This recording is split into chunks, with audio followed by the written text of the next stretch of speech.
जो सपा नेता हैं शफीकुर रहमान, बेबुनियाद मतलब एक तरीके का उन्होंने बयान दे डाला और उनका कहना है कि जो बच्चे हैं वो रब की देन है, रब ने सबको पैदा किया है और इसको रोकना प्रकृति से छेड़छाड़ है, अल्लाह के कानून से छेड़छाड़ है। इसी पे बात करने के लिए इस हमारे साथ अमील शमशी जी जुड़े हुए हैं, सोशल वर्कर हैं। सर से जानने की कोशिश करेंगे कि सर इस बयान को कैसे देखते हैं। सर बहुत बहुत धन्यवाद आपका हमारे साथ जुड़ने के लिए। सर ये जो बयान है कि छेड़छाड़ है, इस छेड़छाड़ को कैसे देखते हैं आप? देखिए, सबसे पहली बात तो मैं आपको ये बता दूं कि शफीकुर रहमान साहब जो ख़ुद एक बहुत सीनियर मेंबर ऑफ़ पार्लियामेंट हैं, मुझे उनसे इस बेतुके बयान की पूरी उम्मीद थी क्योंकि उनके अक्सर ऐसे बेतुके बयान आते रहते हैं। जनसंख्या नियंत्रण कानून को उन्होंने कहा है कि कुदरत के कानून से छेड़छाड़ है। कुदरत ने, सबसे पहले तो मैं ये बता दूं, ठीक है, एक पॉइंट मैं बोल रहा हूं, ये बहुत ही अहम बात है, इस पे भी उनको बहुत बुरा लगेगा, लेकिन सबसे बात यह है कि कुदरत के कानून के साथ सबसे ज़्यादा छेड़छाड़ कौन करता है पूरी दुनिया को पता है, फर्स्ट ऑफ ऑल। एक बात। दूसरी चीज़ मैं ये बताऊं कि जनसंख्या नियंत्रण को जो वो बता रहे हैं कि ये कुदरत के कानून के से छेड़छाड़ है, तो मैं उनसे कहना चाहता हूं कि खेत में अनाज अल्लाह ने उगाया, नदियों में पानी अल्लाह ने दिया है। इसका मतलब ये नहीं है कि आप पूरे खेत खा जाएंगे, इसका मतलब ये भी नहीं है कि आप पूरी नदियाँ पी जाएंगे। सबसे पहली बात मैं ये बताना चाहता हूँ कि इस तरह के बयान देकर के आप सिर्फ़ और सिर्फ भारत के भोले भाले मुसलमानों को बहकाने की, भड़काने की कोशिश करते हैं। आप चाहते हैं किसी भी तरह से वो भड़क जाएं, उन्हें तो ये लगे कि भाई साहब ये सरकार तो उनके ख़िलाफ़ है। आप सिर्फ ये जताना चाहते हैं कि जो सरकार है वो जो भी करेगी वो मुस्लिम विरोधी करेगी, वो अल्लाह के कानून के ख़िलाफ़ करेगी। कोई ऐसी बात नहीं। जनसंख्या नियंत्रण की जब बात हो रही है, जिस समय ये कानून बनाया गया है, तो ये कानून शफीकुर रहमान बर्क के लिए बना है, तो अमील शमसी के लिए भी बना है। ये कानून अगर अमील शमसी के लिए बना है तो ये डिसूजा जी के लिए भी बना है, ये सिख समाज के लिए भी बना है, जैन समाज के लिए भी बना है, बौद्ध के लिए बना है, पारसी के लिए बना है, भारत में रहने वाले हर वर्ग के लिए बना है। एक एक भारतीय के लिए कानून बना है। ये कानून सब पर लागू है। इसमें आप डिस्क्रिमिनेशन करने की कोशिश भी मत करें हमारे देश के कानून को, क्योंकि मज़हब इस्लाम कहता है हुब्बुल वतनिल मिनल ईमान, अपने वतन से मोहब्बत ईमान की निशानी है। आप अपने वतन के कानून को नहीं मानोगे तो इसका मतलब यह है कि आप इस्लाम को फॉलो नहीं कर रहे हो। आप मुसलमानों को भड़काने की कोशिश करते हो, आप मुसलमानों को गुमराह करने की कोशिश करते हो, आप मुसलमानों के हालात पर कभी तबसरा नहीं करते हो। अभी कुछ देर पहले मुझे पता चला था आपके क्षेत्र में, आपके संसदीय क्षेत्र में मुसलमानों के क्या हालात हैं।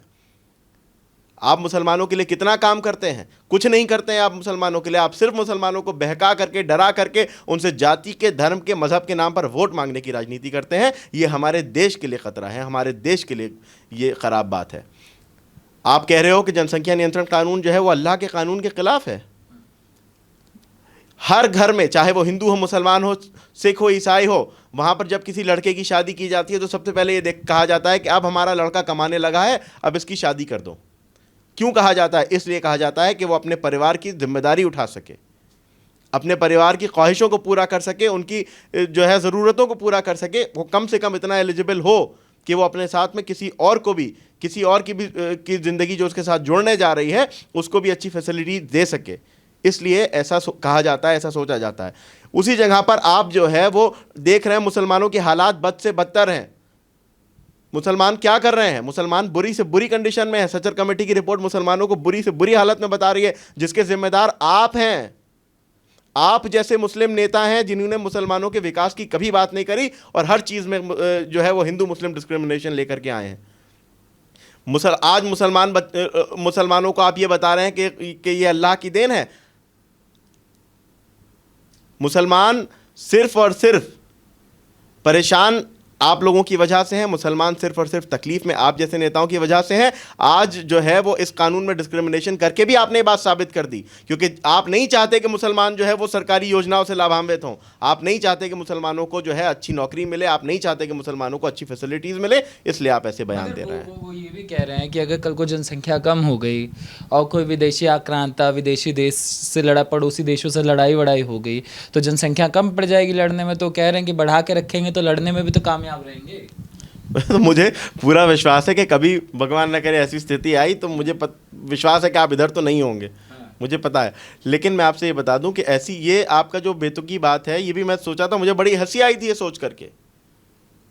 आप अगर अपने देश को मजबूत बनाने की बात करते हैं तो आप ये देखते हैं कि किस तरह से हम अपने मुल्क को को मजबूत बना सकते हैं, उसमें हमारी कौम क्या योगदान दे सकती है, उसमें हम मुसलमान क्या योगदान दे सकते हैं। आप ये बात करते हैं, आप इस बात पर आते हैं, आप कह रहे हैं कि अगर कभी जो है वो लड़ाई हुई तो इसके लिए आप जो है वो क्या भारत की सुरक्षा के लिए जनसंख्या बढ़ा रहे हैं। आप भारत के 130 करोड़ देशवासियों की ज़िंदगी के साथ मज़ीद खिलवाड़ कर रहे हैं। मगर सर यही चीज़ें होती हैं कि जब बात हो जाती है कि जनसंख्या की, तो सभी, आपने कहा सभी पे ये चीज़ें लागू होती है। हम स्पेशली जब जनसंख्या की बातें चल रही थी शुरू में, तो हम कई जगह इंटरव्यू भी करने गए, तो हमने बात करी लोगों से, तो जो गरीब वर्ग है, मतलब अशिक्षित वर्ग है, वो सीधा कहने लगे कि इस्लाम से हमारे छेड़छाड़ है। वो भी यही चीज़ें कह रहे थे कि इस्लाम से हमारे छेड़छाड़ है। हमने कहा सर आप प्रिकॉशन को इस्तेमाल कीजिए, तो कहता है नहीं नहीं, ये हमारे धर्म में अलाउ नहीं है, ये सब है, ये सब है। तो ये सोचे अंदर अंदर तक ये चीज़ें घुस चुकी हैं। देखिए, सबसे पहले मैं आपको बात बताऊं कि हमारे जो देश का मुसलमान है ना, उसको सिर्फ और सिर्फ फ्रस्ट्रेट करने पे मजबूर किया गया है। मुसलमानों को फ्रस्ट्रेट कर दो, मुसलमान फ्रस्ट्रेटेड होंगे, तभी वो उनके बहकावे में आएंगे। जिधर वो ढालना चाहेंगे उधर ढाल दिए जाएंगे, जिधर वो भड़काना चाहेंगे उधर भड़क जाएंगे, जहाँ पर उनको जो है वो दबाना होगा दबा लिया जाएगा। सिर्फ उनको फ्रस्ट्रेट करने के लिए उनसे इस तरह की बातें बताई जाती हैं, जबकि इस खुद मज़हब इस्लाम जो है ना, वो एक बहुत ही लिबरल मज़हब है, अगर उसको पढ़ें। लेकिन ना तो कभी मुस्लिम नेताओं ने उसको पढ़ा है, ना बेचारे मुसलमानों को उसको पढ़ने दिया गया है। उनको तो जो एक फतवा भेज करके बता दिया जाता है कि ये करना है, वो बेचारे उधर ही चले जाते हैं। जैसे वो कहा जाता है ना कि वो एक बकरी जिधर जा रही है सारी बकरियां उधर ही चलती चली गई। ये हालात हो गए हैं आज इन जैसे नेताओं की वजह से। आप फतवा की बात करते हैं, फतवा भी हम कई तरीके का देखते हैं। हम बंगाल गए थे, बंगाल चुनाव जब कवर करने, तो हमने एक इलाका देखा था जहाँ पे फतवा लगा दिया जाता है कि आप कैरम नहीं खेल सकते, आप टीवी नहीं देख सकते, आप फ़ोन नहीं इस्तेमाल कर सकते। ये सभी चीज़ें लगा दी जाती है और उसमें कहा जाता है कि हम तो माँ बाप की सेवा के लिए चीज़ें लगाएं, अगर इस बच्चे इसमें रहेंगे तो माँ बाप की सेवा कौन करेगा। और वहाँ की जो म्यूनसिपल कॉरपोरेशन होती है उसका भी वहाँ सपोर्ट होता है इस चीज़ को लेकर। भाई साहब, बंगाल में जो सपोर्ट वाली आपने बात की ना, म्यूनसिपल कॉर्पोरेशन का सपोर्ट है, तो बंगाल की सरकार कब कहाँ किसको सपोर्ट करे वो तो बस उस पर बात कीजिए ही ना, वो तो पूरी दुनिया जानती है, जग जाहिर है वो चीज़। दूसरी चीज़ जो आपने कहा ना, वो कहते हैं कि कैरम नहीं खेल सकते या और अन्य जो एंटरटेनमेंट की चीज़ें हैं वो नहीं कर सकते, इन सब पे फतवा आ जाता है। कोई फतवा क्यों नहीं आया कि जो है सुसाइड बॉम्बिंग हराम है? कोई फतवा क्यों नहीं आया कि आतंकवादी नहीं बन सकते? आप उन आतंकवादियों की हेल्प करते हैं इस तरह के फतवे देके। आप बेचारे गरीब, पिछड़े, शोषित मुसलमानों को फ्रस्ट्रेशन का जीवन जीने पर मजबूर करते हैं ताकि वो उनके भड़कावे में आए। आप मुसलमानों के साथ उनकी जिंदगियों के साथ खिलवाड़ करते हैं ऐसी छोटी छोटी बातों पर फतवे दे करके। और सबसे बड़ी बात यह कि फतवे मांगने वालों पर मुझे बड़ी हैरत होती है कि वो हर बात में फतवा मांगते क्यों हैं। हर भारतीय जो है वो भारत में भारत के कानून के हिसाब से जिएगा। जो भारत का कानून कहेगा वो सबको मानना पड़ेगा। हिंदू को भी मानना होगा, मुसलमान को भी मानना होगा, सिख, ईसाई, जैन, बौद्ध सबको मानना होगा, युवा को मानना होगा, महिला को मानना होगा। जो भारत का कानून कहेगा वो हम सबको मानना होगा। तो हमारा सिर्फ और सिर्फ फतवा जो है ना वो भारत की जो संविधान है उससे आएगा। मगर ये जो बातें, क्या आप कैसे देखते हैं ये जो जनसंख्या नीति है और इसको लेके विरोध क्यों मतलब किया जाता है, चाहे शफीकुर रहमान हो चाहे और नेता हो? देखिए, एक्चुअली सबसे बड़ी बात मैं आपको बताऊं, विरोध क्यों किया जाता है इसका सबसे पहले, बहुत अच्छा सवाल आपने पूछा, उस पर मैं बताऊं आपको। विरोध इसलिए किया जाता है क्योंकि जो हमारे देश में आज सरकार है ना, वो मुसलमानों के लिए बहुत अच्छा काम कर रही है। भारत की सरकार की नीति क्या है? सबका साथ सबका विकास। मजहब इस्लाम की नीति क्या है? सबका साथ सबका विकास।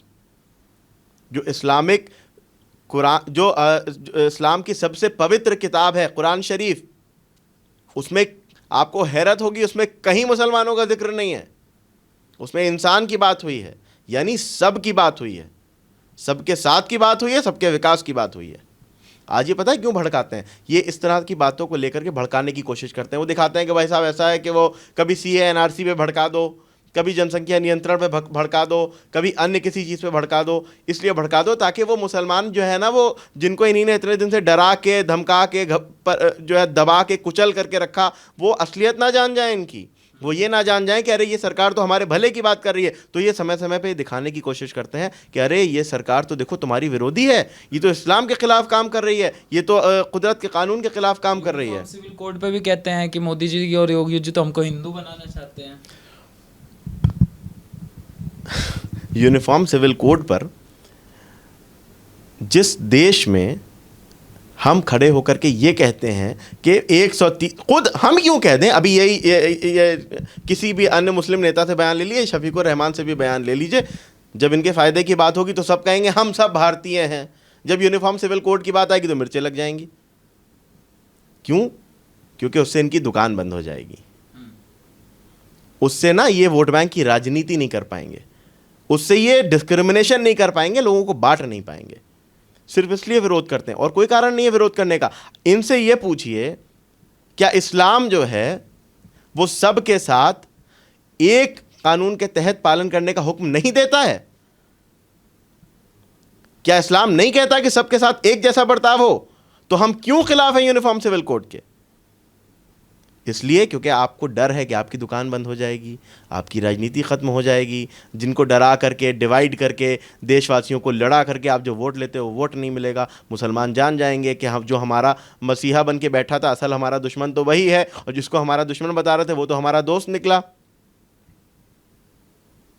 ये सारे डिस्क्रिमिनेशन जो है ना, जब ख़त्म हो जाएंगे तो फिर इनको कौन पूछ रहा? तो आपका क्या कहना है कि मतलब जो जनसंख्या वृद्धि है उसी की वजह से आज जो मुस्लिम समाज है गरीबी और अशिक्षा के स्तर से जूझ रहा है? भाई साहब, इसमें कहने की कोई बात ही नहीं है, ये तो जग जाहिर है। आज मुसलमानों की बुरी हालत क्यों है? क्योंकि उनके नेताओं ने अपने घर बनाने के अलावा, अपने राजनीति चमकाने के अलावा, अपने फ़ायदे के लिए, अपने गोदामों को भरने के अलावा और कोई काम नहीं किया मुसलमानों के लिए। एक सिंगल काम बता दें जो हमारे तथाकथित मुस्लिम मसीहाओं ने मुसलमानों के लिए किया है, और मैं नरेंद्र मोदी जी के 100 काम गिनाए देता हूं जिससे मुसलमानों को फ़ायदा है। मगर सर ये मतलब क्यों होता है जब उन पता है कि इससे गरीबी बढ़ेगी, हम ठीक से, हमारे पास अगर 6-7 बच्चे हैं, अगर 2 बच्चे होंगे तो ज़्यादा अच्छे से उनको भरण पोषण कर सकते हैं, खिला सकते हैं, अच्छी शिक्षा दे सकते हैं, और 6-7 में हम खुद नहीं कमा पा रहे, फिर भी हम कैसे करें? सबसे बड़ी बात यह है ना कि ये अपने बच्चों को अच्छी फैसिलिटीज़, अच्छी शिक्षा देने के बारे में सोचते ही नहीं हैं। इनके प्लान में ये कभी होता ही नहीं है कि अपने बच्चों को जो है अच्छी शिक्षा दें। इन्हीं ने ये सोचा कि भाई साहब बस बच्चे पैदा हो गए, बच्चे बढ़ते चले जा रहे हैं, हम बच्चे पैदा कर रहे हैं, वो दिन भर कमाएंगे, रात को जो है वो सब खाना खा लेंगे और बस ख़त्म। क्योंकि उनको इस बात से फ़र्क नहीं पड़ता कि हमारे बच्चों को अच्छी एजुकेशन मिलेगी या नहीं मिलेगी, हम उन्हें अच्छी फैसिलिटी, क्योंकि उस बारे में कभी बात ही नहीं हुई। मुसलमानों की अच्छी एजुकेशन के सिलसिले में कभी मुसलमान नेताओं ने बात की? क्या कभी शफीकुर रहमान बर्क का कोई इस तरह का बयान आया कि मुसलमानों को अच्छी शिक्षा मिलनी चाहिए? नरेंद्र मोदी का बयान आया कि वो भारत के मुसलमानों के एक हाथ में लैपटॉप देखना चाहते हैं तो दूसरे हाथ में कुरान देखना चाहते हैं? तो कौन हुआ असली नेता? शफीकुर रहमान बर्क हुए या नरेंद्र मोदी हुए? जिसने मुसलमानों के विकास के लिए काम किया वो मुसलमानों का असली नेता है। और ये बात भारत के मुसलमान जानने लगे हैं, और मैं विश्वास के साथ कह सकता हूँ कि जल्द जान जाएंगे। मैं आपको एक किस्सा बता रहा हूँ। ये आज लगभग आज से 2-3 दिन पहले मेरे पास एक परिवार के लोग आए थे।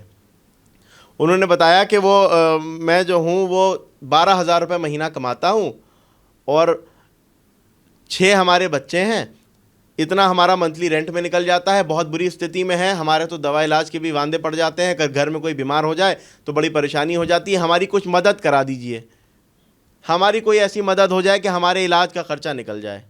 हमने कहा आपकी तनख्वाह है 12,000 रुपये, यही 10 या 12,000 रुपये कुछ ऐसे सैलरी उन्होंने बताई थी। हमने कहा आपकी तनख्वाह जो है वो 10 या 12,000 है।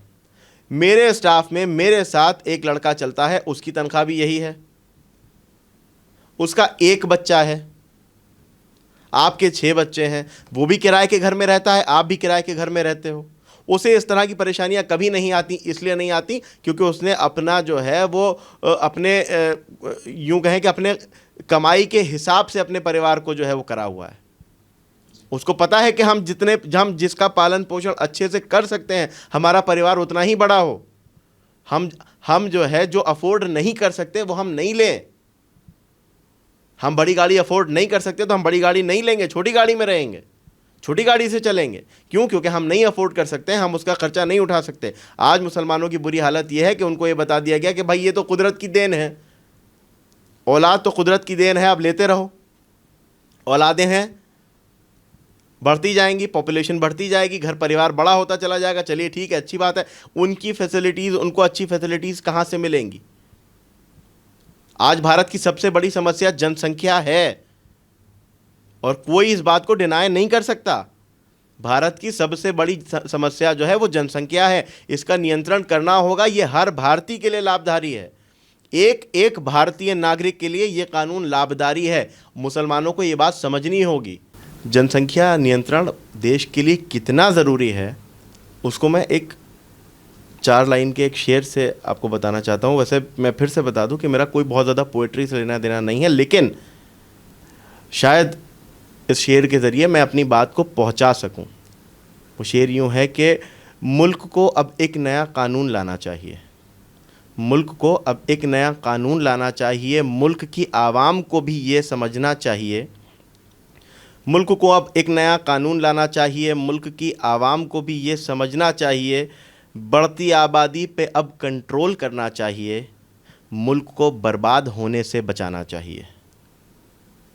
अगर हमें अपने मुल्क को बर्बाद होने से बचाना है तो हमें जनसंख्या को कंट्रोल करना ही होगा।